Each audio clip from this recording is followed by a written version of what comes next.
So here's my flight from Parlick up to the Lake District. So I was just practicing my Cobra launches.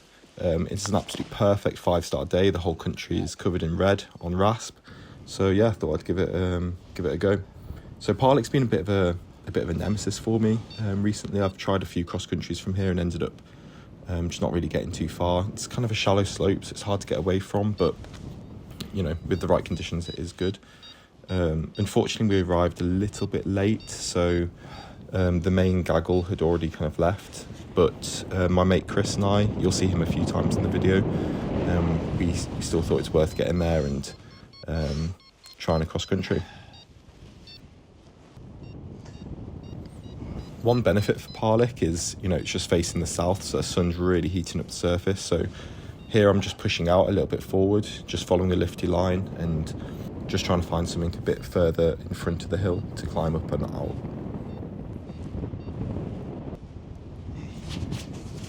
So with every thermal of rising air around the outside is sinking air, and something really useful when flying with other people, like here, is when I'm starting to sink, I look around and I can see people climbing, so it helps me just to change my direction and know where the climb is.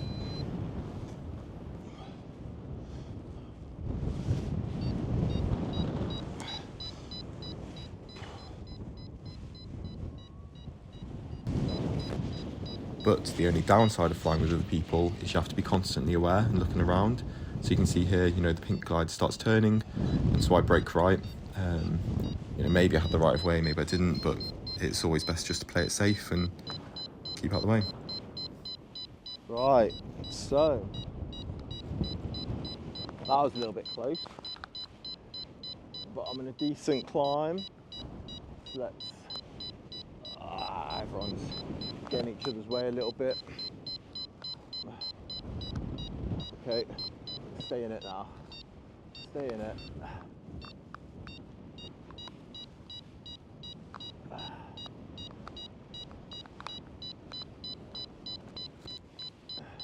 Okay. So something I'm getting a little bit better at is deciding to wait to launch. So before I would literally just jump off whenever I was kind of ready.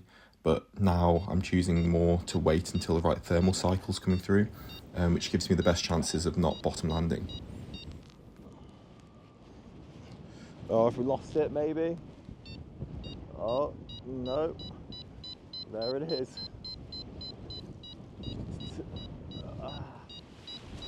Woohoo!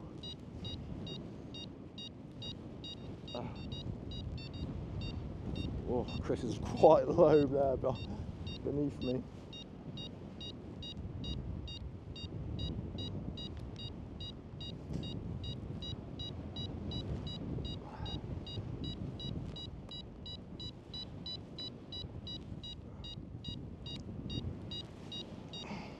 (2,600 feet),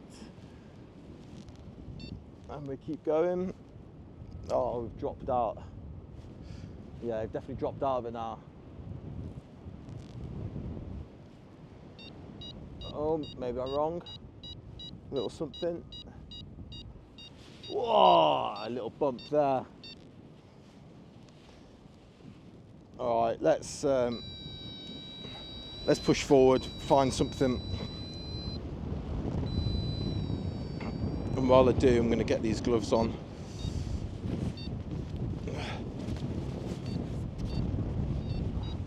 Flipping heck.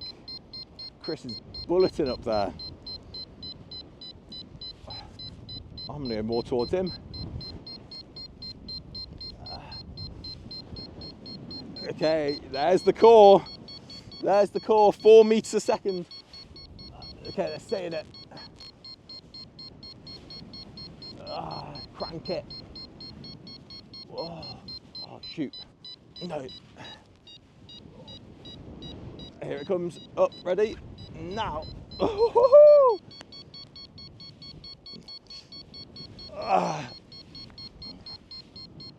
Oh, my ears are popping.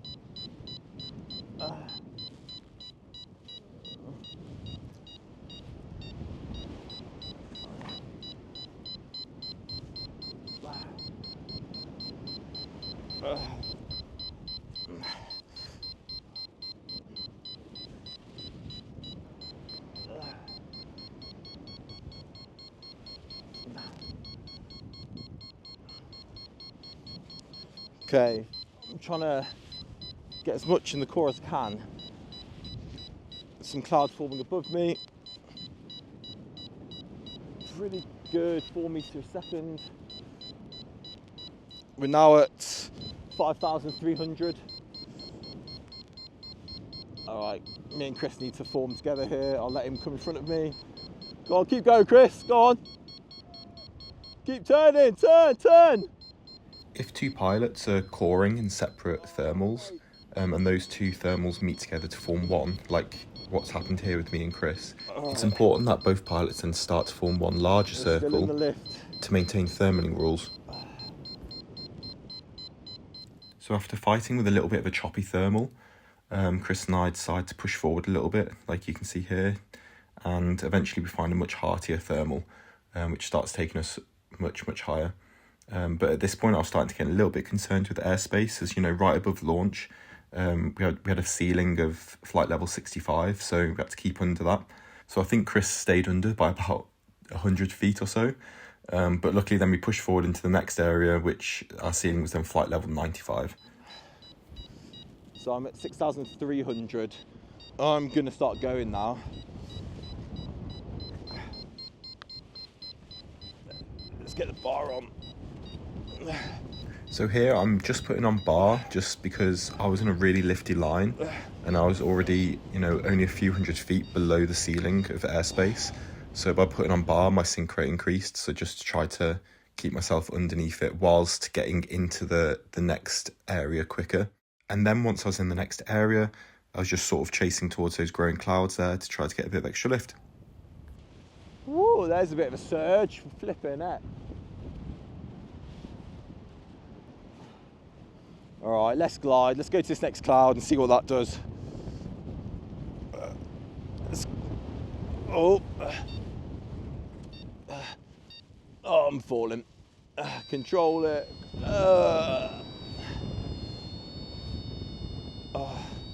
Yeah, this cloud's definitely growing and I'm sinking, which makes me think it's definitely working. Right, let's get on bar. Get this thing.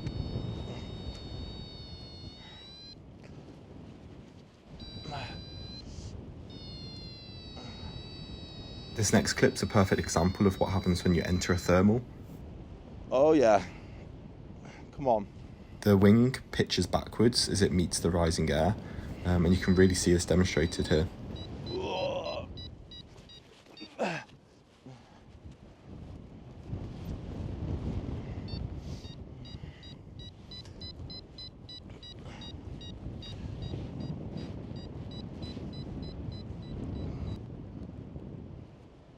Starting to get a bit cold.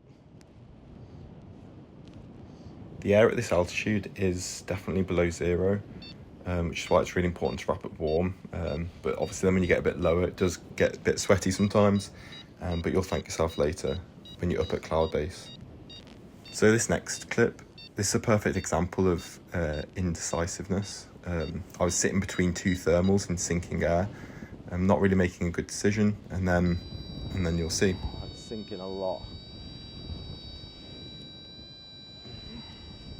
Oh, actually not bothering.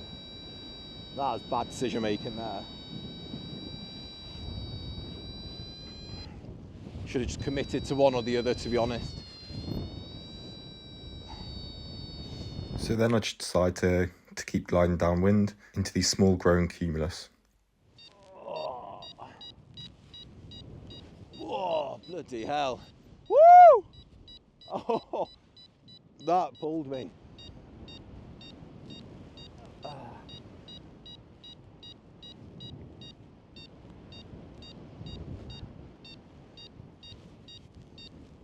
the climb's not massive, but the sudden acceleration was. Whoa, there it is again. So at this point, I'm just topping up my height with each cloud, and trying to picture which clouds are decaying and which ones are growing, and then simply just gliding towards the ones which are growing.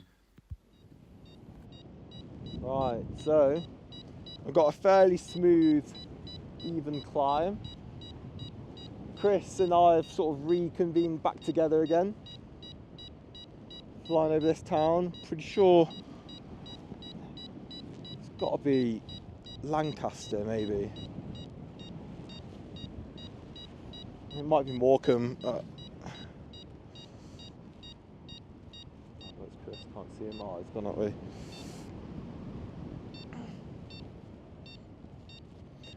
No, yeah, Morecambe's on the coast over there, and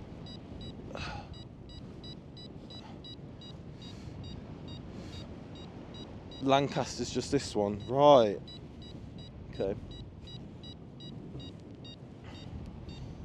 makes sense.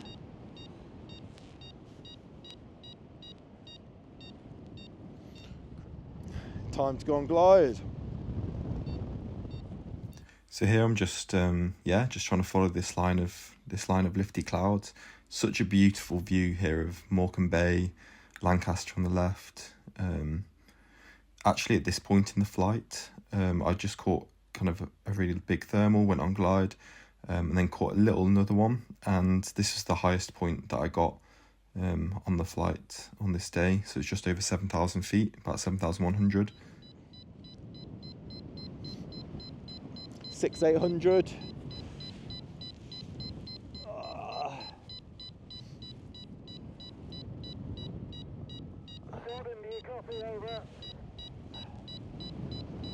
Yeah, I can copy you. I'm just a bit busy right now. I don't have a headset on. Right, we're going into the white room a little bit.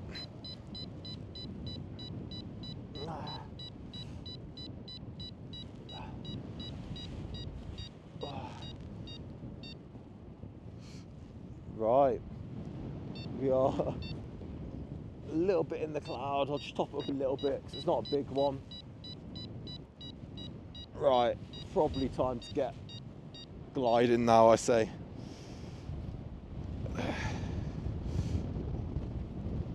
So I said to Chris afterwards actually that it was probably a really big mistake that I forgot to put my headset on. It just meant that we couldn't have that constant communication with each other, pointing out where thermals are, trying to keep ourselves together. So it kind of meant we were both sort of flying alone, even though we were going roughly in the same direction at the same time.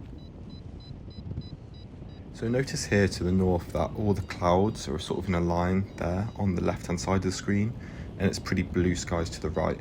Now this was kind of forecasted that there would be a convergence line here on the coast, seen in the red, and on the right there would be sinking air from air masses colliding and separating. And I think I kind of make a bit of a mistake here going into the blue area, where as you can see Chris shoots off more to the left. I was aiming for this ridge, which is in the sunlight and a quarry. I thought it'd work quite well, but since I was in the sinking air, I was going down quite a lot. But there was a little thermal at the end of the quarry, which helped me get back across towards Chris. But I learnt from that mistake and then stayed with him in the cloudy side of things. And I was rewarded with a pretty big climb. Okay, so here's Lake Windermere. So just made it to the edge of the Lake District, and behind me now is Kendal. You can just see it here. We keep moving. I don't know whether I should try and cut inland a little bit more, but maybe the lakes will work quite well, so just trying to weigh that up. So here I started heading into the lakes. Honestly, at this point I was absolutely bursting for a wee, and I didn't have like a pee tube on, and so I sort of headed towards this one ridge that was into wind and in the sun. So I thought, it might work, but honestly I was kind of skipping over a few thermals, just because I was kind of getting ready to go down. I hit this ridge. There's lots of people hiking up it, hit it below it, and sure enough, yeah, it started working. May as well stay with it.